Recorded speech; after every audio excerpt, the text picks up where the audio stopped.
You are 22 years old. A reporter asks a strange question.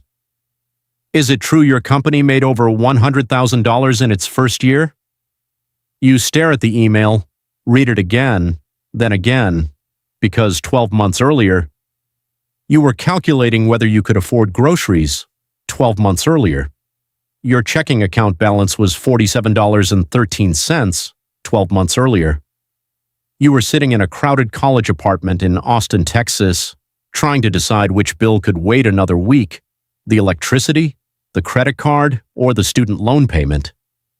At the time, $100,000 felt impossible, not unlikely, impossible. You weren't a genius, you weren't famous, you didn't have rich parents, you didn't have investors, no venture capital, no trust fund, no secret connection, just a laptop, a borrowed desk, and an idea nobody took seriously. An idea that would eventually become a six-figure LLC, but not before everything almost fell apart.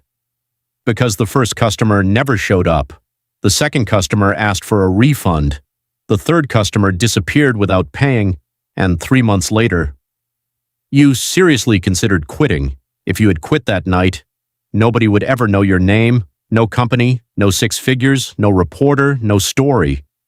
So what happened?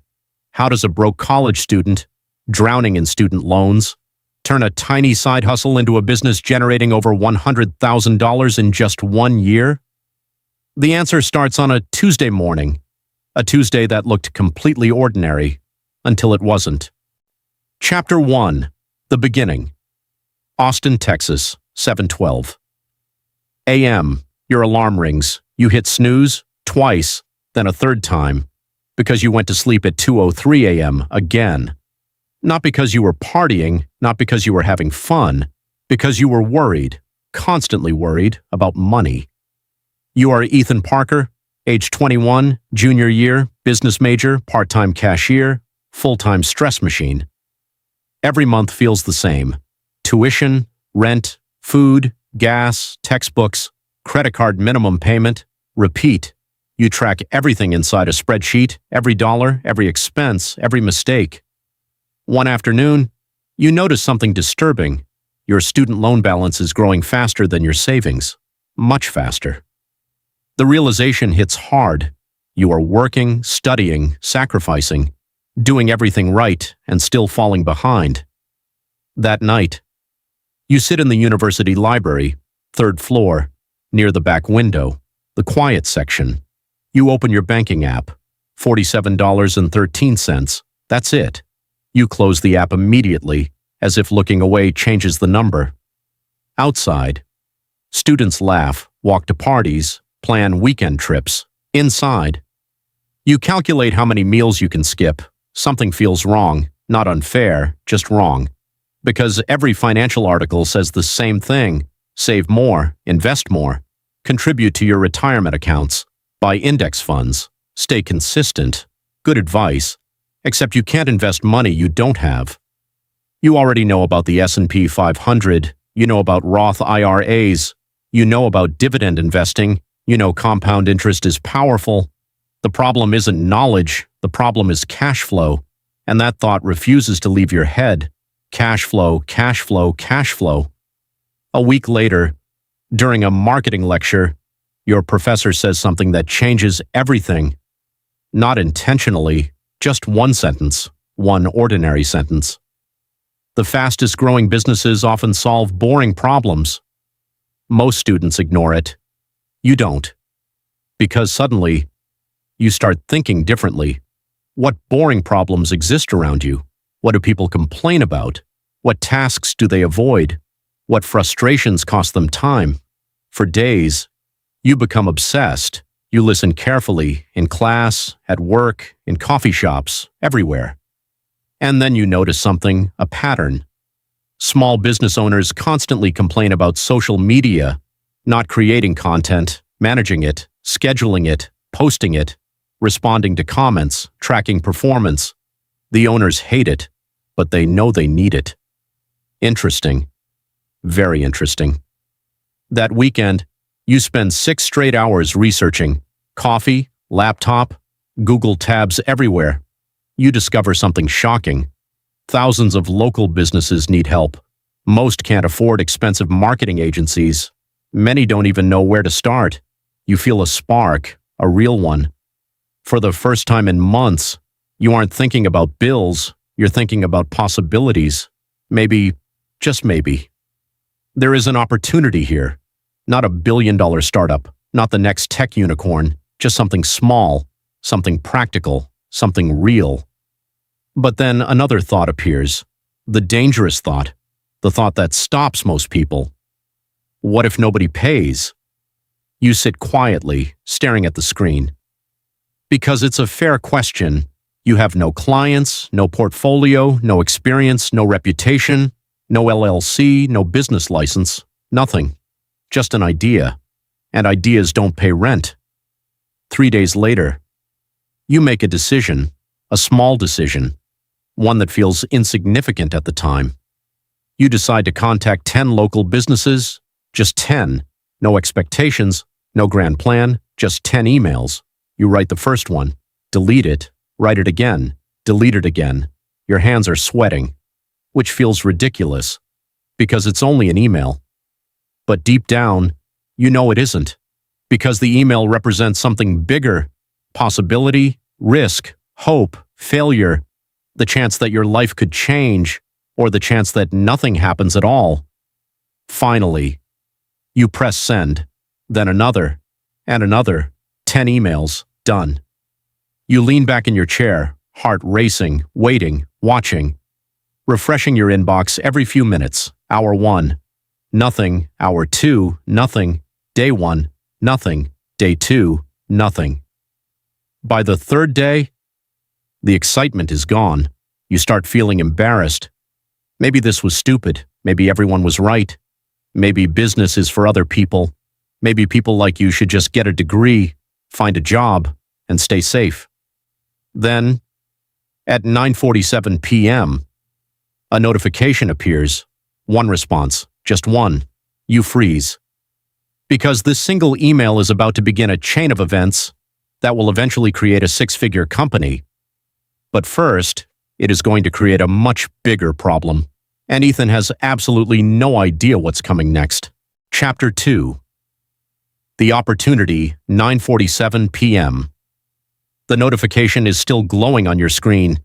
You stare at it for 3 seconds, 5 seconds, 10. Then you finally click. The email is from a local roofing company, family-owned, 22 employees, operating just outside Austin. The owner's name is Mark Reynolds, age 46. The message is short, very short. Can you call tomorrow? That's it. No details, no explanation, no promise, just 6 words. But to you, it feels like winning the lottery, because after days of silence, someone answered. You barely sleep that night. Every possible scenario runs through your mind. Maybe he wants help. Maybe he has questions. Maybe he's interested. Maybe he's just being polite. The next morning, 10:03 a.m., you're sitting in your car outside campus, phone in hand, heart pounding. Mark answers on the second ring. His voice sounds rushed, busy, the voice of someone who has too much to do. You introduce yourself. Then immediately wonder if you sound nervous. Because you are nervous, extremely nervous. Mark gets straight to the point. Our social media is terrible. You smile, not because it's funny, because you've found a problem, a real problem, the kind businesses actually pay to solve. Mark continues. They haven't posted consistently in months. Customer inquiries are slipping. Competitors are showing up everywhere online. His daughter usually handles Facebook, when she remembers. Nobody handles Instagram. Nobody tracks anything. Nobody has time. Then he asks a question. The question, can you help us? Your stomach tightens, because technically, you have never helped anyone before. Not professionally, not for money, not as a business. This would be your first client, and Mark doesn't know that. For a brief moment, you consider telling him the full truth. Then another thought appears. You may not have experience. But you've spent weeks studying, learning, practicing, researching. You know more than he does about the subject, so you answer carefully. Yes. Silence. Then Mark asks the question that changes everything. How much? Your mind goes blank, completely blank. You never expected to get this far. You research services, you research marketing, you research software, but somehow, you never decided on a price, a dangerous mistake. Mark waits, you panic. Then the first number that feels reasonable escapes your mouth. $500 per month. Silence again. A long silence, too long. Your chest tightens, you immediately assume you ruined everything. Too expensive, definitely too expensive. Then Mark says something unexpected. That's less than I thought. You almost dropped the phone. Less? You were worried the number was too high. Mark thought it was low. The call ends 5 minutes later. He wants to try 1 month, just one. Nothing guaranteed, no long-term contract, no promises, 1 month. When the call ends, you sit motionless, inside the car, windows up, engine off, staring ahead, because something just happened. A stranger agreed to pay you money, real money, not theoretical money, not future money, actual money, for a skill, for a service, for value.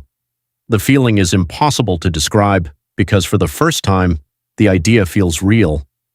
That afternoon, you skip lunch, not to save money, because you're too excited to eat. You spend hours creating a plan, content schedule, posting calendar, performance reports, customer engagement strategy, everything. You want to impress Mark. No, you need to impress Mark, because if this works, it changes everything.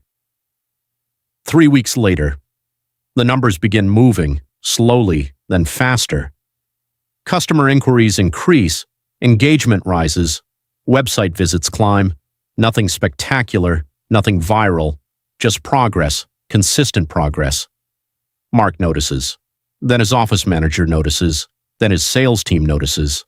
The business starts receiving calls from customers who found them online, customers who weren't calling before, and suddenly, your confidence grows. For years, you viewed money differently. Money felt mysterious, like something controlled by luck, or privilege, or connections. Now you're seeing something else. Money often follows value, create value, solve problems, get paid. Simple, not easy, but simple. 1 month later, Mark calls again. This time his voice sounds different, excited. We want to continue. You smile, then he says something even better. My friend owns a landscaping company. Pause.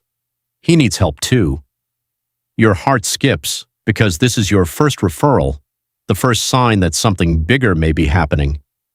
Within 2 weeks, the landscaping company becomes client number 2, then comes a local contractor, client number 3, then a home cleaning company, client number 4.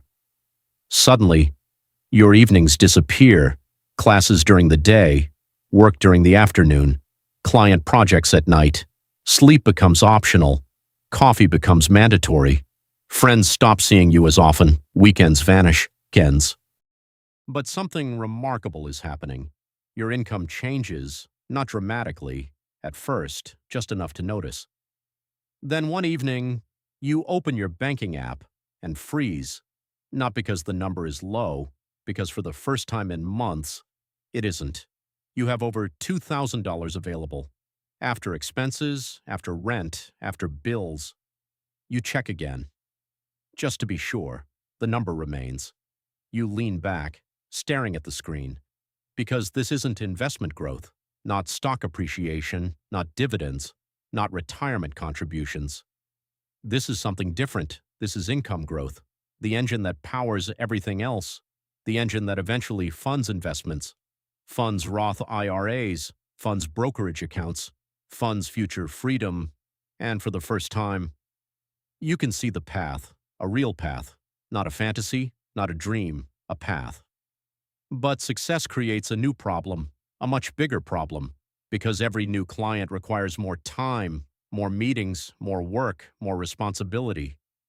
By November, you are drowning. Classes, assignments, customers, phone calls, deadlines, emails. Everything is colliding. One Thursday night, at 1:18 a.m., you fall asleep at your desk, laptop open, half-finished client report on the screen, 3 unread customer messages waiting, a marketing project due in 8 hours, and an accounting exam tomorrow. You wake up with a painful realization. You can't keep doing everything. Something has to change. The question is what? Do you protect your grades or grow the business? Do you stay safe or take a bigger risk? Because the next decision Ethan makes will determine whether this remains a small side hustle or becomes a real company. And the cost of that decision is much higher than he expects.